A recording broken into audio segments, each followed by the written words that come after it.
Okay. अच्छा, last session के अंदर जैसे कि हमने देखा था कि फिग्मा का एक ओवरव्यू हमने लिया था कि फिग्मा की जो मल्टीपल पैनल्स आपके होते हैं वो क्या काम करते हैं और किस तरीके से आप उनको यूज़ करते हैं। तो इस सेशन के अंदर हम आगे मज़ीद हम इसके बारे में देखेंगे और इसके हम मज़ीद जो टूल्स हैं होते हैं फिग्मा के, उसके बारे में हम देखेंगे कि वो किस तरह से आपके काम करते हैं और इनके अंदर आप किस तरीके से आप आगे आप प्रोसीड कर सकते हैं।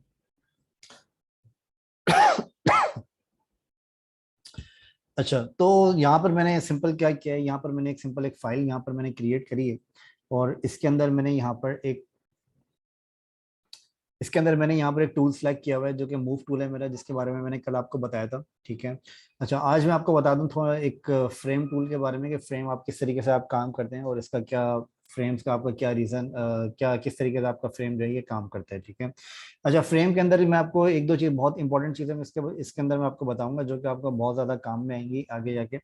अच्छा, जब आप फ्रेम के टूल को जब आप सिलेक्ट करते हैं यहाँ से, तो फ्रेम को सिलेक्ट करने के बाद आपके पास यहाँ पर कुछ ऑप्शंस आपके पास यहाँ पर आ जाते हैं। ठीक है। जैसे आप फ्रेम के टूल को सिलेक्ट करते हैं, इसकी जो शॉर्ट की होती है वो एफ होती है। ठीक है। एफ आप प्रेस करेंगे तो आपके पास जो है वो फ्रेम आपका बाय डिफॉल्ट सिलेक्ट हो जाएगा। जैसे कि अभी इसका मूव टूल हमारा सिलेक्ट हुआ हुआ है। ठीक है। अगर आप एफ प्रेस करेंगे तो आपका फ्रेम टूल आपका सिलेक्ट हो जाता है। ठीक है।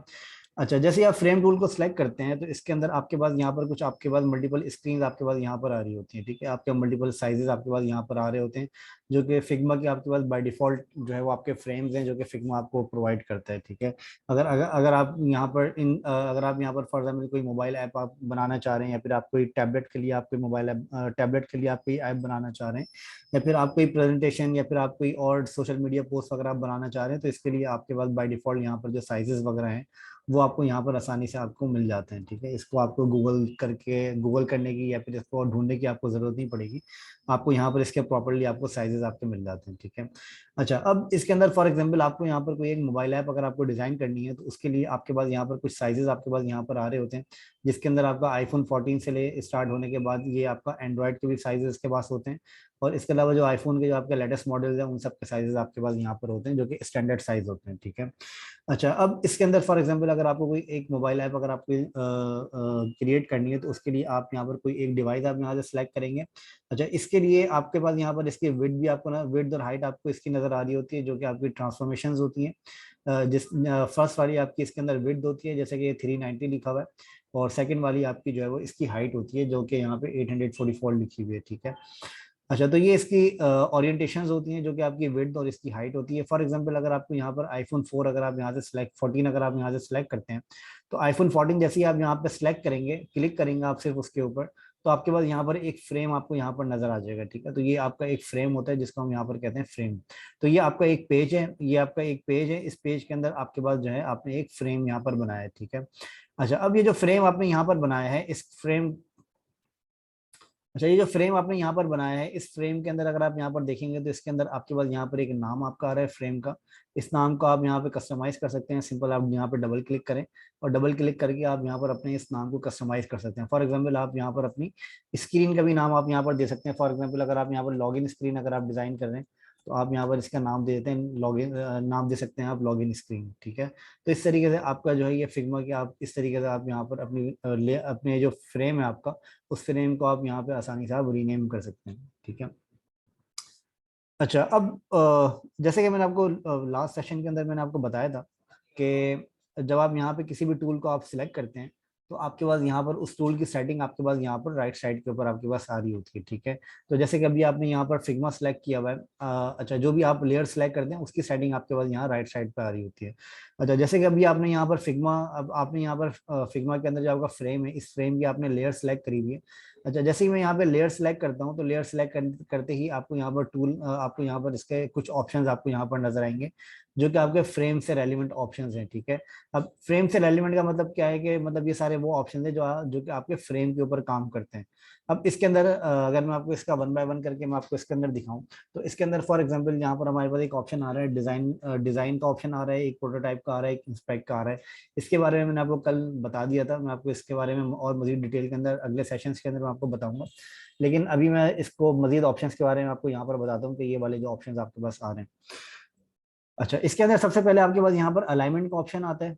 ठीक है। अलाइनमेंट का मतलब ये है कि अगर आप यहाँ पर आपके पास यहाँ पर फॉर एग्जांपल एक से ज्यादा अगर आपके पास यहाँ पर लेयर्स हैं या फिर फ्रेम्स हैं, तो उनको आप यहाँ पर अलाइनमेंट आप उनकी कर सकते हैं। ठीक है। अलाइनमेंट से मुराद क्या है कि फॉर एग्जांपल आपके पास यहाँ पर एक और फ्रेम है, ठीक है, आपके पास यहाँ पर एक और फ्रेम है, और इन दोनों फ्रेम्स को मैं यहाँ पर बैकग्राउंड कलर दे देता हूँ ताकि आपको ये सही से नजर आ जाए। ये मैं आपको बाद में डिटेल में बताऊंगा कि बैकग्राउंड कलर किस तरीके से काम करता है। ठीक है। अच्छा, यहाँ पर मैंने ये एक फ्रेम यहाँ पर बनाया है। अब इसके अंदर अगर आप यहाँ पर नोटिस करेंगे तो आपके पास यहाँ पर फ्रेम आपका अलाइनमेंट इसकी आउट हुई हुई है। अलाइनमेंट आउट का मतलब क्या है कि जो आपका ये सेकंड वाला फ्रेम आ रहा है, इस सेकंड वाले फ्रेम की अलाइनमेंट यहाँ पे आउट हुई हुई है, मतलब ये आपका टॉप से जो है वो इसकी अलाइनमेंट के अंदर नहीं है ये वाला फ्रेम। ठीक है। तो अब यहाँ पर आपके पास यहाँ पर दो अलग अलग लेयर्स हैं आपके पास। यहाँ पर एक आपके पास फ्रेम 1 है लॉगिन स्क्रीन की, और एक आपके पास फ्रेम 2 है। अगर आपको इन दो लेयर्स को अगर आपको अलाइन करना है, तो आपको अलाइन करने के लिए इन दोनों लेयर्स को शिफ्ट की मदद से आपको सिलेक्ट करना पड़ेगा। ठीक है। शिफ्ट की मदद से आप सिलेक्ट करेंगे। कैसे सिलेक्ट करेंगे? सबसे पहले आप एक सिलेक्ट करेंगे, फिर इस एक सिलेक्ट करने के बाद आप शिफ्ट प्रेस करके, मतलब शिफ्ट को आप होल्ड करके रखेंगे और आप सेकंड लेयर पे आप क्लिक कर देंगे। तो इससे क्या होगा, अब आपकी ये दोनों लेयर्स आपकी एक साथ सिलेक्ट हो गई और अब ये आपकी एक साथ मूव कर सकती हैं। ठीक है। अच्छा, जैसे ही आप यहाँ पर फॉर एग्जांपल आपके पास यहाँ पर एक लेयर सेलेक्ट हुई हुई है, तो आपके पास यहाँ पर अलाइनमेंट के ऑप्शंस अभी डिसेबल आ रहे हैं, मतलब आप अभी इनके ऊपर क्लिक नहीं कर सकते। ठीक है। जैसे ही आप यहाँ पर दो लेयर्स को क्लिक करेंगे, दो लेयर्स को सिलेक्ट करेंगे, तो आपके पास यहाँ पर अलाइनमेंट के ऑप्शंस इनेबल हो जाते हैं। ठीक है। तो ये अब आप यहाँ पर क्या कर सकते हैं, आप अपनी मल्टीपल लेयर्स को आप अलाइन कर सकते हैं। अलाइन कर सकते हैं का मतलब ये है कि फॉर एग्जाम्पल अगर आप यहाँ पर इनको टॉप अलाइन करना चाह रहे हैं, तो इसके अंदर आपको यहाँ पर टॉप के ऊपर आपको एक लाइन नजर आ रही है जिसका मतलब है आपका अलाइन टॉप। ठीक है। तो आप यहाँ पर टॉप के ऊपर अगर ये अलाइन टॉप आप करना चाह रहे हैं, तो आप सिंपल टॉप के ऊपर क्लिक कर देंगे तो आपका ये टॉप अलाइन हो जाएगा। ठीक है। अगर फॉर एग्जांपल आपके पास कोई इस तरह की लेयर्स हैं जो कि आपके पास वर्टिकली अलाइनमेंट आपको उसकी करनी है। ठीक है। अब इसके अंदर फॉर एग्जांपल मैं यहाँ पर क्या करता हूँ कि इस फ्रेम का साइज मैं यहाँ से छोटा कर देता हूँ, और मैं यहाँ पे आपको बता देता हूँ कि फॉर एग्जांपल आपके पास यहाँ पर दो अलग अलग लेयर्स हैं। एक आपके पास फ्रेम लॉगिन स्क्रीन का है, और एक आपके पास फ्रेम इसी की कॉपी है, मतलब ये आपके पास दो अलग अलग फ्रेम्स हैं। ठीक है। अच्छा, अब इसके अंदर आप इन दोनों को सिलेक्ट करके अगर आप लेफ्ट अलाइन करना चाह रहे हैं तो आप यहाँ पे लेफ्ट अलाइन कर सकते हैं। आप अगर सेंटर अलाइन करना चाह रहे हैं तो आप सेंटर अलाइन कर सकते हैं। फॉर एग्जाम्पल आप यहाँ से सेंटर अलाइन करते हैं तो आपकी ये वाला फ्रेम आपका सेंटर अलाइन हो जाता है। अगर आप इसको अगर आप इसको वर्टिकली अगर आप सेंटर अलाइन करेंगे तो ये आपका वर्टिकली भी सेंटर अलाइन आपका हो जाता है। ठीक है, इस तरीके से।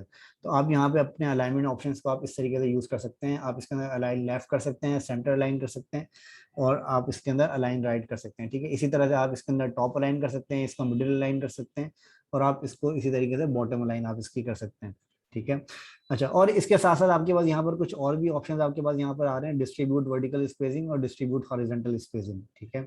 ये किस तरीके से आपके पास यहाँ पर काम करता है, फॉर एग्जांपल आपके पास यहाँ पर एक ये बॉक्स है। ठीक है। और आपके पास यहाँ पर एक नहीं, आपके पास यहाँ पर फॉर एग्जांपल मल्टीपल बॉक्सेस हैं। ठीक है। एक आपके पास ये वाला बॉक्स है, और एक आपके पास इस तरह के आपके पास यहाँ पर बॉक्सेस हैं। ठीक है। अच्छा, जब मैं डिस्ट्रीब्यूट की बात करता हूँ तो इसका मतलब ये होता है कि फॉर एग्जाम्पल अब आपके पास यहाँ पर ये सारे बॉक्सेस आपको यहाँ पर नजर आ रहे हैं। अब अगर आपको इनके दरमियान का स्पेस अगर आपको सेम रखना है, इक्वल रखना है, तो वो रखने के लिए आप यहाँ पर क्या करेंगे, आप इन सारे बॉक्सेस को सिलेक्ट करेंगे। ठीक है, शिफ्ट की मदद से। इन शिफ्ट की मदद से मैंने इन सारे बॉक्सेस को सिलेक्ट किया, और सिलेक्ट करने के बाद अब मैं यहाँ पर जाता हूँ और मैं यहाँ पर इसको कहता हूँ कि डिस्ट्रीब्यूट वर्टिकल स्पेसिंग। ठीक है। तो जैसे ही मैं यहाँ पर डिस्ट्रीब्यूट वर्टिकल स्पेसिंग करूंगा, तो आप यहाँ पर नोटिस करेंगे कि जो आपको यहाँ पे स्पेसेस आ रहे हैं इसके दरमियान के, ये सारे स्पेसेस आपके जो है वो इक्वली डिस्ट्रीब्यूट हो जाते हैं। ठीक है। तो इस तरीके से आप यहाँ पर इसकी डिस्ट्रीब्यूशन आप यहाँ पर आसानी से आप कर सकते हैं। अब इसके अंदर फॉर एग्जांपल आपके पास यहाँ पर 2 लेयर्स हैं, 5 लेयर्स हैं, 10 लेयर्स हैं, 3 लेयर्स हैं, 5 लेयर्स हैं, या 10 लेयर्स हैं, या और उससे ज़्यादा हैं। तो उनको अगर आप डिस्ट्रीब्यूशन आप उनकी करना चाह रहे हैं, तो बजाय इसके कि आप वन बाय वन करके आप इस तरीके से आप इनके स्पेसेस को आप सही करें, तो आप इनके अंदर क्या कर सकते हैं कि आप इनके स्पेसेस को आप एक साथ सिलेक्ट करके आप इनको डिस्ट्रीब्यूट कर सकते हैं। ठीक है। तो फॉर एग्जांपल अगर आपके पास यहाँ पर ज़्यादा लेयर्स है और इनकी स्पेसेस जो हैं वो आपस में जो है वो ख़राब हुई हुई हैं, तो उसको आप कैसे कर सकते हैं, आप इन सारी लेयर्स को एक साथ सिलेक्ट करें, या तो आप इसको ऐसे ड्रैग करके सिलेक्ट कर सकते हैं, या फिर आप इसको शिफ्ट की मदद से भी सिलेक्ट कर सकते हैं। ठीक है। तो मैंने शिफ्ट की मदद से आपको ऑलरेडी बता दिया था, तो ड्रैग की मदद से भी आप इनको सिलेक्ट कर सकते हैं। और ये करने के बाद आप यहाँ पर करेंगे डिस्ट्रीब्यूट वर्टिकल स्पेसिंग। तो अब आप यहाँ पर नोटिस करेंगे कि जो आपकी स्पेसिंग है यहाँ पर, ये आपकी वर्टिकली इक्वली डिस्ट्रीब्यूट हो जाती है आपकी स्पेसिंग यहाँ पर। ओके। इसी तरीके से आप यहाँ पर इसकी जो स्पेसेस आपके पास यहाँ पर आ रहे हैं, इनको आप हॉरिजॉन्टल भी आप डिस्ट्रीब्यूट कर सकते हैं। फॉर एग्जांपल अभी हमने इसको वर्टिकली डिस्ट्रीब्यूट किया है अपनी स्पेसेस को। अगर मेरे पास यहाँ पर इस तरह की हॉरिजॉन्टल स्पेसेस हैं, ठीक है, और उनको मुझे डिस्ट्रीब्यूट करना है, तो उनको डिस्ट्रीब्यूट करने का भी मेरे पास सेम प्रोसेस है। सबसे पहले मैं सिलेक्ट करूंगा सारी लेयर्स को, फिर उसके बाद मैं यहाँ से सिलेक्ट कर लूंगा डिस्ट्रीब्यूट हॉरिजॉन्टल स्पेसिंग, ठीक है। तो जैसे ही मैं ये करूंगा तो आपको यहाँ पर नजर आएगा कि इसके जो बीच के स्पेसेस हैं ये सब इक्वली डिस्ट्रीब्यूट हो जाते हैं, ठीक है। जी ये क्लियर है आप लोगों को? इसके अंदर कोई क्वेश्चन, कोई कंफ्यूजन तो नहीं आप में से किसी को?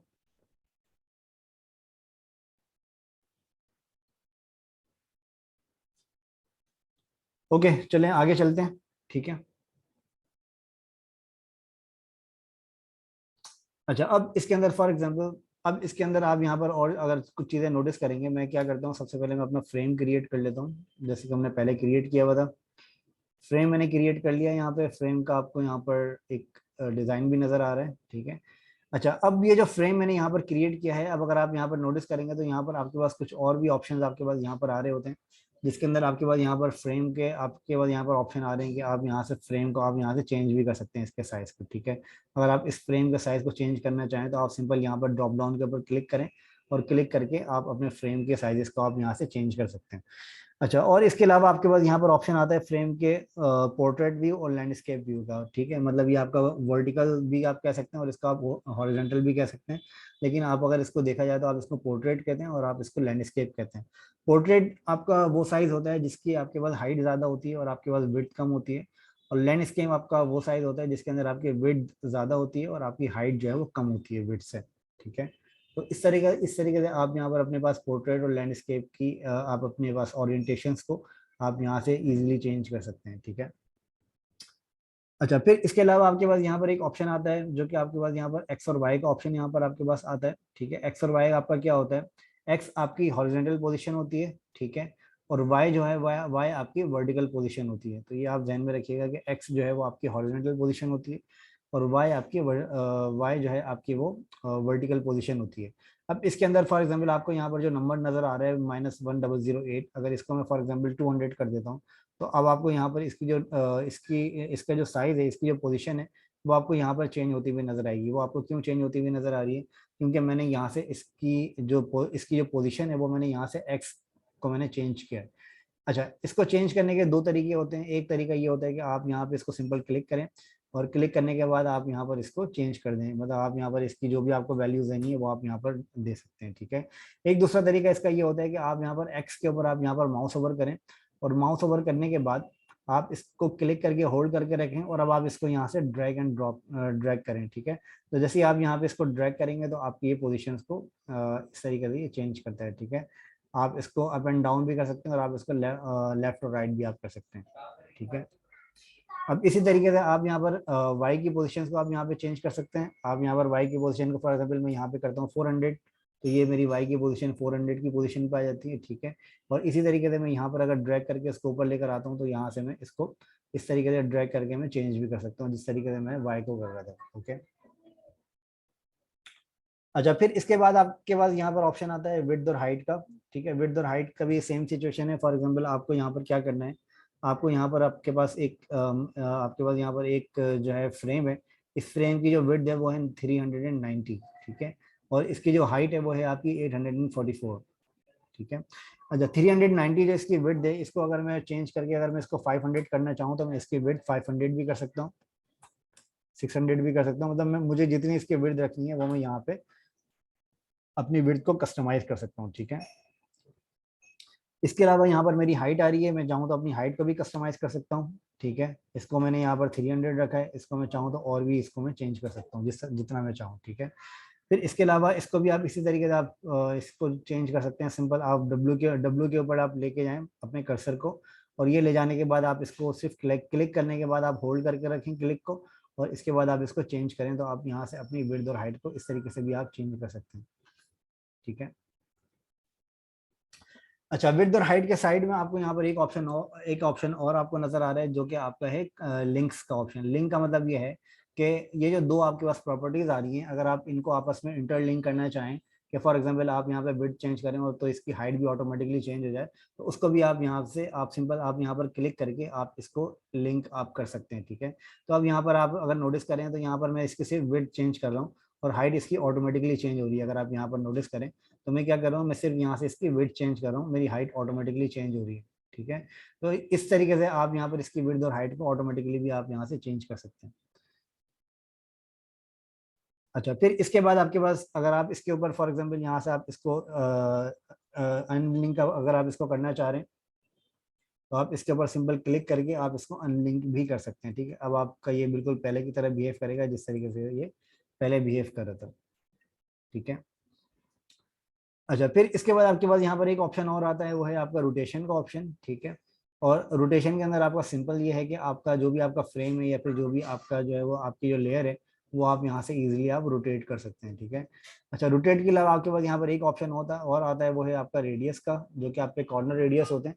कॉर्नर रेडियस आपके क्या होते हैं कि फॉर एग्जाम्पल आपने यहाँ पर क्या किया है, आपने यहाँ पर एक बॉक्स बनाया है या फिर आपने कोई फ्रेम बनाया है। ठीक है, तो ये जो बॉक्स आप यहाँ पर बनाते हैं, आप यहाँ से इसके कॉर्नर रेडियस को आप यहाँ से चेंज करते हैं। फॉर एग्जांपल इसका कॉर्नर रेडियस जो है वो मैं 40 रखता हूँ, तो अब आपको यहाँ पर जो कॉर्नर्स इसके नज़र आ रहे हैं, तो कॉर्नर्स अब आपको यहाँ पर इसके थोड़े राउंडेड कॉर्नर्स और कर्व कॉर्नर्स आपको यहाँ पर नजर आ रहे हैं। ठीक है, कर्व रेडियस आपको यहाँ पे नजर आ रहा है।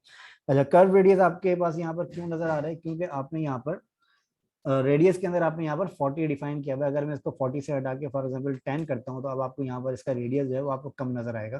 तो जितना ज्यादा आप इसका ये नंबर रखेंगे उतना ज्यादा आपका जो है वो रेडियस यहाँ से इंक्रीज होगा। ठीक है, तो रेडियस को भी आप इसी तरीके से आप इसकी इंक्रीमेंट और डिक्रीमेंट आप इसकी कर सकते हैं।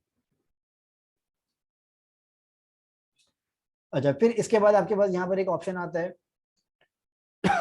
Clip content. में आपको बाद में बताऊंगा, क्लिप कंटेंट आपका थोड़ा सा कॉम्प्लेक्स है, इसके बारे में आपको बाद में बताता हूँ। अच्छा, फिर इसके बाद आपके पास यहाँ पर एक ऑप्शन आता है, वो है आपका ऑटो लेआउट। ठीक है, ऑटो लेआउट आपका क्या काम करता है, ये ऑटो लेआउट का जो आपके पास ऑप्शन आ रहा है ये आपका बहुत इंपॉर्टेंट ऑप्शन है, जो कि आपको जब भी आप कोई भी मोबाइल ऐप या फिर आप कोई वेबसाइट वगैरह आप बनाते हैं तो उसके अंदर आप ऑटो लेआउट को अगर आप यूज करें तो ये आपकी ये बेस्ट प्रैक्टिस के अंदर आता है, लेकिन फिलहाल आप इसको अवॉइड इग्नोर आप कर सकते हैं। लेकिन मैं ये बता देता हूँ आपको कि ऑटो लेआउट आपका कैसे काम करता है। ठीक है, अब फॉर एग्जाम्पल आपके पास यहाँ पर एक फ्रेम आपके पास यहाँ पर नजर आ रहा है। ठीक है, आप इस फ्रेम के ऊपर आप क्लिक करके, अच्छा, एक बात ध्यान में रखिएगा कि जो आपके पास ये ऑटो लेआउट का ऑप्शन आ रहा है, ये ऑप्शन आपके पास सिर्फ फ्रेम के ऊपर आ रहा होता है और ये आपका सिर्फ कंपोनेंट के ऊपर आ रहा होता है। ठीक है, कंपोनेंट क्या होता है वो मैंने आपको अभी नहीं बताया, कंपोनेंट में आपको नेक्स्ट सेशंस के अंदर मैं आपको बताऊंगा। लेकिन ये बस आप ध्यान में रखें कि जो ऑटो लेआउट का ऑप्शन आपके पास आ रहा है, ये ऑप्शन आपके पास किसी स्पेसिफिक फ्रेम के ऊपर आ रहा होता है या फिर आपके पास किसी ना किसी कंपोनेंट के ऊपर आ रहा होता है। आपके पास ये ऑटो लेआउट का ऑप्शन किसी लेयर के ऊपर नहीं आता। ठीक है, फॉर एग्जांपल मैंने यहाँ पर ये लेयर सेलेक्ट करी है और यहाँ पर ये मैंने फ्रेम सेलेक्ट किया हुआ है। ठीक है, अगर मैं यहाँ पर लेयर सेलेक्ट करता हूँ तो आपको यहाँ पे कोई भी ऑटो लेआउट का ऑप्शन आपको नजर नहीं आएगा, लेकिन अगर मैं यहाँ से फ्रेम सेलेक्ट करता हूँ तो आपको यहाँ पे ऑटो लेआउट का ऑप्शन आपको यहाँ पे नजर आ रहा है। ठीक है, तो ये जो ऑटो लेआउट का ऑप्शन आपको यहाँ पर नजर आ रहा है, इससे क्या काम होता है और किस तरीके से आप इसको यूज कर सकते हैं।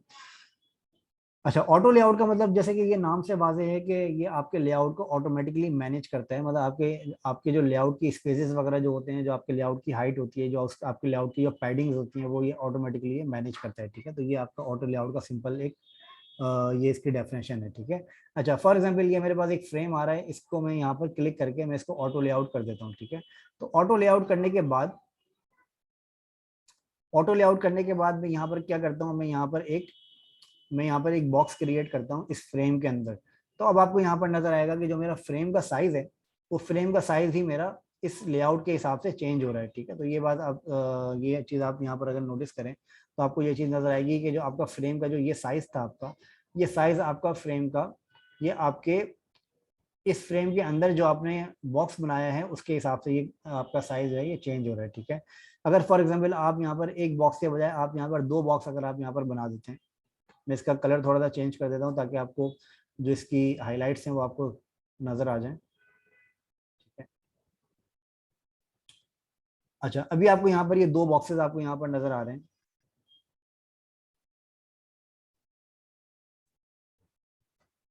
ठीक है, अच्छा, अभी आपको यहाँ पर ये एक बॉक्स आपको यहाँ पे नजर आ रहा है। अभी इस बॉक्स की मैं यहाँ पर इसके नीचे कॉपी लेता हूँ तो आपको यहाँ पे ये नजर आएगा कि जो आपका फ्रेम है वो फ्रेम आपका ऑटोमेटिकली अपनी विड्थ और हाइट को ऑटोमेटिकली मैनेज कर रहा है। ठीक है, अगर आप ये चाहते हैं कि आप इसकी जो विड्थ है वो आप इसकी फिक्स कर दें तो आप यहाँ से इसकी विड्थ जो है वो फिक्स भी कर सकते हैं। फॉर एग्जाम्पल मैं यहाँ से इसकी विड्थ जो है वो मैं फिक्स कर देता हूँ और फिक्स के अंदर मैं इसकी विड्थ बताता हूँ। फॉर एग्जाम्पल मुझे इसकी विड्थ रखनी है 380। ठीक है, तो इस तरीके से मैं यहाँ पर इसकी विड्थ को फिक्स भी कर सकता हूँ। तो यहाँ पर मेरे पास ये दोनों ऑप्शन यहाँ पर मेरे पास आते हैं, ठीक है। अब इसके अंदर अगर फॉर एग्जांपल मैं यहाँ पे इसकी हाइट को अगर मैं चेंज करता हूँ तो आपको यहाँ पे नजर आएगा कि इसकी हाइट तो चेंज हो रही है, लेकिन अब इसकी विड्थ आपकी चेंज नहीं हो रही है, ठीक है। विड्थ यहाँ पर इसकी क्यों चेंज नहीं हो रही है, क्योंकि मैंने यहाँ पर इसकी जो विड्थ है वो मैंने यहाँ पर बता दी है फिक्स विड्थ, ठीक है। इस वजह से आपकी विड्थ यहाँ पर चेंज नहीं हो रही है। अगर मैं वापस इसको हग कंटेंट्स अगर मैं कर देता हूँ तो इसका मतलब ये है कि जितना कंटेंट आपके विड्थ के हिसाब से जितना कंटेंट इसके अंदर होगा उसके हिसाब से आपकी जो विड्थ है वो ऑटोमेटिकली यहाँ पर चेंज होगी, ठीक है। तो इस तरीके से आप यहाँ पर अपनी विड्थ और हाइट को आप यहाँ से आसानी से आप मैनेज कर सकते हैं, ठीक है। तो ये आपका ऑटो लेआउट आपको इस तरीके से काम करता है। अच्छा, फिर इसको हम और भी ज़्यादा डिटेल के अंदर हम देखेंगे, जब हम कंपोनेंट्स वगैरह के बारे में हम देखेंगे तो इसको हम और भी ज़्यादा डिटेल के अंदर हम देखेंगे कि हम ऑटो लेआउट के अंदर हम किस तरीके से हम इसके अंदर हम काम कर सकते हैं और क्या ऑप्शंस आपके पास ऑटो लेआउट के अंदर होते हैं, ठीक है। अच्छा, अभी मैं आपको कुछ और ऑप्शंस इसके ऑटो लेआउट के मैं आपको बता देता हूँ। फॉर एग्जाम्पल आपके पास यहाँ पर कुछ इस तरह के कुछ बॉक्सेस आपके पास यहाँ पर बने हुए, ठीक है। अब इन बॉक्सेस के अंदर जो यहाँ पर आपके स्पेसेस वगैरह आ रहे हैं, ये सारे स्पेसेस वगैरह भी आपके पास ऑटो लेआउट से मैनेज हो रहे होते हैं। फॉर एग्जांपल आप यहाँ से सिलेक्ट करते हैं अपना फ्रेम। अच्छा, जैसे कि मैंने आपको बताया कि जो आपका ऑटो लेआउट है वो आपका सिर्फ फ्रेम और कंपोनेंट के ऊपर काम करता है। तो इसके अंदर आप यहाँ पर अगर किसी लेयर को सिलेक्ट करेंगे तो आपको ऑटो लेआउट के ऑप्शंस यहाँ पर नजर नहीं आएंगे, ठीक है। लेकिन अगर आप यहाँ पर इसके फ्रेम को सिलेक्ट करेंगे तो आपको ऑटो लेआउट के ऑप्शंस वही वाले नजर आएंगे जो कि आपने यहाँ पर ऑलरेडी सेटिंग करी हुई है, ठीक है। अच्छा, इसके अंदर जैसे कि ये ऑटो लेआउट का ऑप्शन हम यहाँ पर देख रहे हैं तो इसके अंदर आपके पास ऑटो लेआउट के अंदर आपके पास कुछ कुछ डायरेक्शन भी आपके पास यहाँ पर आती है कि आप इसकी डायरेक्शन आप इसकी जो है वो रॉज में रखना चाह रहे हैं या फिर आप इसकी डायरेक्शन जो है वो कॉलम में रखना चाह रहे हैं। मतलब इसकी डायरेक्शन आप वर्टिकली रखना चाह रहे हैं जो कि आपकी रॉज की डायरेक्शन होती है, और या फिर आप इसकी डायरेक्शन जो है वो हॉरिजॉन्टल रखना चाहते हैं जो कि आपकी रॉ की डायरेक्शन होती है, हॉरिजॉन्टल अगर आप रखना चाह रहे हैं। अच्छा, फिर इसके अलावा आपके पास यहाँ पर इसके कुछ अलाइनमेंट्स भी आपके पास यहाँ पर आ रही होती हैं, ठीक है। फॉर एग्जाम्पल आपके पास यहाँ पर जिसकी अलग अलग लेयर्स आपके पास यहाँ पर बनी हुई है, इन लेयर्स को आपको यहाँ पर किस तरीके से उसकी अलाइनमेंट करनी है वो आप यहाँ से सिलेक्ट करते हैं, ठीक है। ठीक है, तो आप अपने लेयर्स के अलाइनमेंट को आप यहाँ से सिलेक्ट कर सकते हैं। अच्छा, ये अलाइनमेंट जो है वो उसी के ऊपर इफेक्ट करती है जो कि इसके पेरेंट जो है वो आपका अगर फ्रेम हो और ये ऑटो लेआउट है। अदरवाइज ये आपके पास ये वाले ऑप्शन आपके पास नहीं आ रहे होते हैं। ये ऑप्शन आपके पास तभी आते हैं जब आप ऑटो लेआउट को आप फ्रेम के साथ आप यूज करते हैं। अच्छा, फिर इसके बाद आपके पास यहाँ पर एक ऑप्शन आता है जिसके अंदर आप इसकी जो स्पेसेस हैं आप यहाँ से इसकी स्पेसेस को आप मैनेज करते हैं। सॉरी, इसके ऊपर वाला ऑप्शन, यहाँ से आप इसकी स्पेसेस को आप मैनेज करते हैं। स्पेसेस के अलावा फिर आपके पास यहाँ पर इसके हॉरिजॉन्टल स्पेसेस का भी ऑप्शन आता है कि आप हॉरिजॉन्टली आप इसके अंदर कितनी पैडिंग वगैरह आप रखना चाहते हैं। इसी तरीके से आपके पास यहाँ पर ये वर्टिकल ऑप्शन इसके अंदर आता है कि आप वर्टिकली आप कितनी पैडिंग वगैरह आप इसके अंदर रखना चाह रहे हैं, ठीक है। अच्छा जी, एक मिनट दीजिएगा, मैं ज़रा पानी पी लेता हूँ।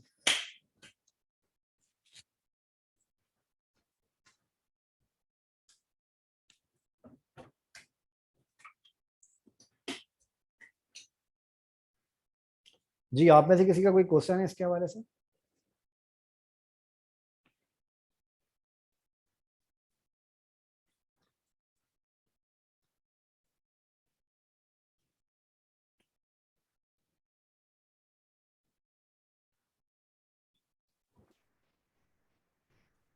सर फिर इसमें सर डिफरेंस क्या है, मतलब फ्रेम्स हो गई, लेयर्स और बॉक्सेस सर, मैं बता देता मेजर डिफरेंस हो शायद में। हूँ।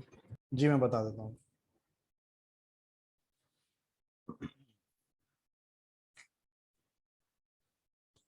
ओके। अच्छा, जो इसके अंदर फ्रेम्स जो होते हैं, फ्रेम्स आप यूज करते हैं, फ्रेम्स आप यूज करते हैं फॉर एग्जांपल कोई एक स्क्रीन बनाने के लिए आप एक फ्रेम को आप सिलेक्ट करते हैं, ठीक है। लेकिन जो इसके अंदर बॉक्सेस होते हैं, ये बॉक्सेस जो आपके इसके अंदर होते हैं ये आपके लेयर्स होते हैं। ये लेयर्स आपकी क्या होती है कि फॉर एग्जांपल मैं अगर आपको यहाँ पर एक ऑप्शन अगर मैं आपको यहाँ पे दिखाऊं कि आप यहाँ पर जाते हैं behance.net के ऊपर, और behance.net के ऊपर आप यहाँ पर लिखते हैं ऐप डिजाइन्स, ठीक है। तो जैसे ही आप यहाँ पर ऐप डिजाइन लिखते हैं तो आपके पास यहाँ पर कुछ ऑप्शंस आपके पास यहाँ पर आ रहे होते हैं। हम वन बाय वन करके थोड़ा सा हम इसको देख लेते हैं कि फॉर एग्जांपल आपके पास यहाँ पर एक ऑप्शन ये आ रहा है, ठीक है।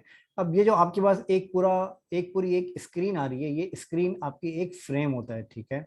तो जो भी आप अपनी स्क्रीन डिजाइन कर रहे होते हैं वो आप इस एक फ्रेम के अंदर आप कर रहे होते हैं, लेकिन इस फ्रेम के अंदर जो आप मल्टीपल बॉक्सेस आप यहाँ पर यूज कर रहे होते हैं, फॉर एग्जांपल यहाँ पर सर्च बॉक्स यहाँ पे यूज किया है आपने, इसी तरीके से आप यहाँ पर एक इस तरह का एक प्रोडक्ट बॉक्स आप यहाँ पर यूज करते हैं, इसी तरीके से आप यहाँ पर साइन इन का बटन बनाते हैं। तो ये जो सारे काम आप यहाँ पर करते हैं वो आप करते हैं अपने पास रेक्टेंगल्स की मदद से, ठीक है। तो इसके लिए आप फ्रेम्स नहीं बनाते। तो ये इसके अंदर मेन डिफरेंस इसके अंदर होता है, जो कि आप फ्रेम जो आपकी होती हैं वो एक्चुअली आपकी अलग अलग स्क्रीन होती हैं, स्क्रीन बाय स्क्रीन आप फ्रेम्स को आप क्रिएट करते हैं, ठीक है। और जो बॉक्सेस आपके होते हैं वो आप उसके इंटरनल जो आप डिजाइन क्रिएट करते हैं किसी भी फ्रेम के अंदर, तो उसके लिए आप यहाँ पर बॉक्सेस क्रिएट करते हैं, ठीक है। अब इसके अंदर फॉर एग्जांपल ये जो मैंने ऐप यहाँ पर ओपन करी है, अगर इस ऐप की मैं आपको यहाँ पर एग्जांपल दूं तो अच्छा, सबसे पहले मैं आपको इसका एक दो टूल्स के बारे में मैं आपको और बता देता हूँ, फिर उसके बाद हम यहाँ पर इस तरह की किसी एक ऐप के ऊपर हम यहाँ पर आते हैं, ठीक है। अच्छा, जैसे कि मैंने आपको ये जी, और कोई क्वेश्चन आपका इसके हवाले से? नहीं सर, जबरदस्त जबरदस्त, थैंक यू। No problem. अच्छा, अब इसके अंदर आपके पास यहाँ पर क्या होता है कि फॉर एग्जांपल आपने यहाँ पर एक फ्रेम आपने यहाँ पर क्रिएट किया, ठीक है। मैं यहाँ पे फ्रेम सेलेक्ट करता हूँ और यहाँ पर मैं एक फ्रेम यहाँ पे क्रिएट कर देता हूँ, ठीक है। अब ये फ्रेम मैंने यहाँ पर क्रिएट किया और इसको मैंने यहाँ पर ऑटो लेआउट मैंने यहाँ पर कर दिया। अब ऑटो लेआउट के अंदर मैंने आपको ये स्पेसेस के बारे में बता दिया, ठीक है। अब स्पेसेस के अलावा आपके पास यहाँ पर एक ऑप्शन और आ रहा होता है, जो कि आपका इंडिपेंडेंट पैडिंग्स का ऑप्शन यहाँ पर आ रहा होता है, ठीक है। अब इसके अंदर फॉर एग्जाम्पल मैं यहाँ पर क्या करता हूँ, मैं यहाँ पर एक इस तरह का एक बॉक्स यहाँ पर क्रिएट करता हूँ, और ये बॉक्स क्रिएट करने के बाद यहाँ पर इसी बॉक्स की मैं यहाँ पर 2-3 कॉपीज में यहाँ पर ले लेता हूँ, ठीक है। अब यहाँ पर आपके पास एक ऑप्शन आपको यहाँ पर नजर आ रहा है, जो कि आपका साइड में बिल्कुल एक बॉक्स यहाँ पर आ रहा होता है। अब इसके अंदर अगर आप यहाँ पर पैडिंग्स अगर आप यहाँ पर डिफाइन करते हैं, तो पैडिंग्स के अंदर क्या होता है कि आप यहाँ पर इस तरीके से आप यहाँ पर पैडिंग्स डिफाइन कर रहे होते हैं, ठीक है। अगर आप यहाँ पर इस तरह के ऑप्शन को अगर आप यहाँ पर इनेबल करेंगे, तो यहाँ पर अगर आप देखें तो यहाँ पर हॉरिजॉन्टल पैडिंग आपकी एक साथ आप यहाँ पर लेफ्ट और राइट पैडिंग इक्वली आप यहाँ पर एक ही ऑप्शन की मदद से आप यहाँ पर यूज कर रहे हैं, ठीक है। आप यहाँ पे आप इसकी वर्टिकल पैडिंग्स को आप यहाँ पर कर रहे हैं, और यहाँ पर आप सॉरी आप यहाँ पर इसकी हॉरिजॉन्टल पैडिंग को आप यहाँ पर कर रहे हैं, और इसी तरीके से आप यहाँ पर इसकी वर्टिकल पैडिंग्स को आप यहाँ पर करें, ठीक है। अगर आप इनको अलग अलग करना चाह रहे हैं कि फॉर एग्जाम्पल आप लेफ्ट पैडिंग को अलग करना चाह रहे हैं और आप राइट पैडिंग को अलग करना चाह रहे हैं, तो इसको आप यहाँ पर इस ऑप्शन की मदद से आप इनको अलग अलग कर सकते हैं। मतलब अब आपकी यहाँ पर ये लेफ्ट पैडिंग आपकी अलग मैनेज हो रही है, और आपकी राइट पैडिंग अब आपकी जो है यहाँ पर अलग मैनेज होती है, ठीक है। तो इस तरीके से आप यहाँ पर इसकी सेपरेट पैडिंग्स को भी आप यहाँ पर अप्लाई कर सकते हैं। पैडिंग का मतलब क्या होता है, मैं आपको इसका बता देता हूँ, ये बहुत इंपॉर्टेंट है पैडिंग्स के बारे में समझना। पैडिंग्स का मतलब आपका क्या होता है कि जो आपके पास इंटरनल स्पेस जो आपके पास होता है उसको हम कहते हैं पैडिंग, ठीक है। इंटरनल स्पेस का मतलब ये है कि फॉर एग्जांपल आप हमारे पास यहाँ पर ये एक फ्रेम आ रहा है, और इस फ्रेम के अंदर आपको यहाँ पर जो गैप नजर आ रहा है, आपको टॉप के ऊपर गैप नजर आ रहा है, आपको लेफ्ट पे नजर आ रहा है, आपको राइट पे नजर आ रहा है, इसी तरीके से आपको गैप आपको बॉटम के ऊपर भी नजर आ रहा है, ठीक है। तो ये जो आपका गैप होता है इसको हम कहते हैं पैडिंग, ठीक है। अच्छा, अब इसके अंदर अगर आप यहाँ पर देखेंगे कि अच्छा, सिर्फ फ्रेम की गैप की बात नहीं कर रहा मैं। फॉर एग्जाम्पल ये आपके पास एक बॉक्स यहाँ पर आ रहा है, और इस बॉक्स के अंदर आप यहाँ पर एक और बॉक्स अगर आप यहाँ पर बनाते हैं, ठीक है। फॉर एग्जाम्पल आपके पास यहाँ पर एक बॉक्स यहाँ पर नजर आ रहा है, और इस बॉक्स के अंदर अगर आप यहाँ पर एक बॉक्स और बनाते हैं, तो इसके अंदर यहाँ पर ये जो बॉक्स अब आपने यहाँ पर बनाया है, तो ये भी इसकी जो है वो पैडिंग कहलाई जाती है। टेक्निकली मैं बात कर रहा हूँ आपसे, मतलब इसके अंदर तो आपने यहाँ पर पैडिंग अप्लाई नहीं किया हुआ, लेकिन टेक्निकली अगर आप जब इसके कोडिंग का जब आप करते हैं, तो इसके अंदर ये वाला जो पार्ट है आपका, ये आपकी जो है ये जो स्पेस आपका होता है ये आपकी पैडिंग कहलाया जाता है, ठीक है। तो ये मैं आपको टेक्निकली मैंने आपको ये बताया। बाकी इसके अंदर ये आपका जब तक आप इसके अंदर ऑटो लेआउट के अंदर आप इसको कन्वर्ट नहीं करते, तब तक ये आपकी जो है वो पैडिंग इसके ऊपर आपको अप्लाई नहीं करने देता, ठीक है। अच्छा, फिर इसके अलावा आपके पास यहाँ पर अच्छा, पैडिंग के बारे में मैंने आपको बता दिया कि पैडिंग्स आप इसकी सेपरेटली आप किस तरीके से आप मैनेज करते हैं। अच्छा, फिर इसके अलावा आपके पास यहाँ पर एक ऑप्शन और आता है, जो कि आपका यहाँ पर ऑप्शन आता है ऑटो लेआउट का, ठीक है। Auto layout sorry auto grid का, लेआउट ग्रिड का। अच्छा, लेआउट ग्रिड आपके पास क्या होता है और ये किस तरह से काम करता है, इसके बारे में मैं आपको बता देता हूँ। लेआउट ग्रिड आपके पास एक्चुअली ये होता है कि फॉर एग्जांपल अगर आप यहाँ पर अगर आपको पता है अगर आपको नहीं पता तो मैं आपको बता देता हूँ कि जैसे फॉर एग्जांपल जब आप फ्रंट एंड डेवलपमेंट जब आप करते हैं, तो इसके अंदर आप क्या करते हैं, इसके अंदर आप यहाँ पर कुछ फ्रेमवर्क्स आप यहाँ पर यूज करते हैं, ठीक है। फ्रेमवर्क से मुराद ये है कि आप एक बूटस्ट्रैप फ्रेमवर्क होता है जो कि हमारा ग्रिड सिस्टम होता है, ठीक है। अगर आप यहाँ पर सर्च करेंगे तो आपको यहाँ पे नजर आ जाएगा बूटस्ट्रैप ग्रिड सिस्टम के नाम से, ठीक है। तो ये ग्रिड सिस्टम जो आपका होता है, ये बूटस्ट्रैप का जो अपना ग्रिड सिस्टम होता है, ये आपका 12 कॉलम का ग्रिड सिस्टम होता है, ठीक है। अगर आप यहाँ पर नोटिस करें तो ये आपका 12 कॉलम का ग्रिड सिस्टम होता है, जो कि आपको बूटस्ट्रैप, जो कि बूटस्ट्रैप का स्टैंडर्ड ये ग्रिड सिस्टम है, ठीक है। अभी इसके अंदर आपको यहाँ पर जो बीच में आपको ये बॉक्सेस नजर आ रहे हैं, ये एक्चुअली ये बॉक्सेस आपके क्या होते हैं इसके बारे में आपको बताता हूँ।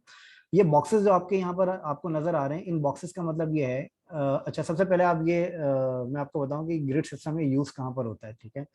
अच्छा, इसका जो यूजेज होता है ग्रिड सिस्टम का, इसका यूजेज आपका होता है कि फॉर एग्जांपल आप यहाँ पर कोई एक वेबसाइट आप यहाँ पर क्रिएट करते हैं, जैसे कि मैं आपको एक वेबसाइट दिखाऊं। फॉर एग्जांपल आप यहाँ पर एक वेबसाइट क्रिएट करते हैं, fortuners.com के नाम से एक वेबसाइट है। आप इस तरह की एक वेबसाइट यहाँ पर क्रिएट करते हैं, या फिर आप यहाँ पर करीम की वेबसाइट की मैं आपको एग्जाम्पल दे देता हूँ, या फिर मैं आपको यहाँ पर उबर की वेबसाइट की मैं आपको एग्जाम्पल दे देता हूँ, ठीक है। तो यहाँ पर मैंने ये कुछ 2-3 वेबसाइट्स मैंने यहाँ पर ओपन करी है, जिसके अंदर एक मैंने ये फॉर्चूनर्स की वेबसाइट ओपन करी है, और एक मैंने यहाँ पर करीम की वेबसाइट ओपन करी है, और इसके अलावा एक यहाँ पर मैंने उबर की वेबसाइट मैंने यहाँ पर ओपन करी, ठीक है। फूड पांडा भी मैं यहाँ पर ओपन कर लेता हूँ ताकि आपको समझने में आसानी हो।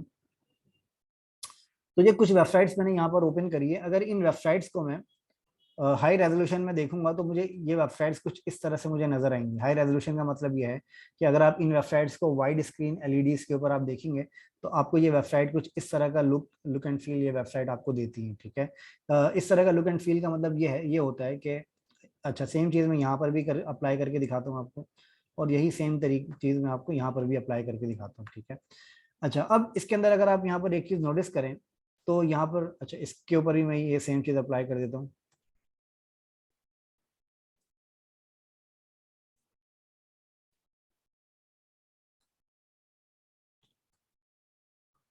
ठीक है, अगर आप यहाँ पर एक चीज अगर आप यहाँ पर नोटिस करें तो इसके अंदर आपके पास यहाँ पर क्या होता है कि जो आपका कंटेंट होता है वो आपका एक सेंटर एरिया के अंदर आपका कंटेंट यहाँ पर मैनेज हो रहा होता है, ठीक है। अगर आप यहाँ पर नोटिस करें तो यहाँ पर जो आपका कंटेंट यहाँ पर आपको विजिबल हो रहा है, ये कंटेंट आपको एक सेंटर एरिया के अंदर आपको ये कंटेंट विजिबल हो रहा है। ये कंटेंट आपका पूरा फैल नहीं रहा, मतलब पूरी जितनी बड़ी आपकी स्क्रीन की विड्थ है उतना बड़ा आपका ये कंटेंट जो है वो फैल नहीं रहा। उसका क्या रीजन है? इसी यही सेम चीज अगर आप यहाँ पर देखें तो यहाँ पर भी जो आपका कंटेंट है वो आपका एक सेंटर एरिया के अंदर आपका कंटेंट जो है वो यहाँ पर डिस्प्ले हो रहा है, लेकिन जो आपकी इमेज है, सिर्फ इमेज आपकी जो है वो फुल बैकग्राउंड के ऊपर आपकी आ रही है, लेकिन जो आपका कंटेंट एरिया है वो आपका यहाँ पर एक सेंटर एरिया के अंदर आपको आपका कंटेंट यहाँ पर नजर आ रहा है, ठीक है। अगर आप यहाँ पर भी देखेंगे तो ये वाला जो आपका पार्ट है, ये वाला पार्ट, इस वाले पार्ट के ऊपर अगर आप गौर करें तो इसके अंदर क्या है कि यहाँ पर आपके 1 2 3 4 बॉक्सेस आपके पास यहाँ पर आ रहे हैं, और 4 बॉक्सेस आपके पास यहाँ नीचे आ रहे हैं।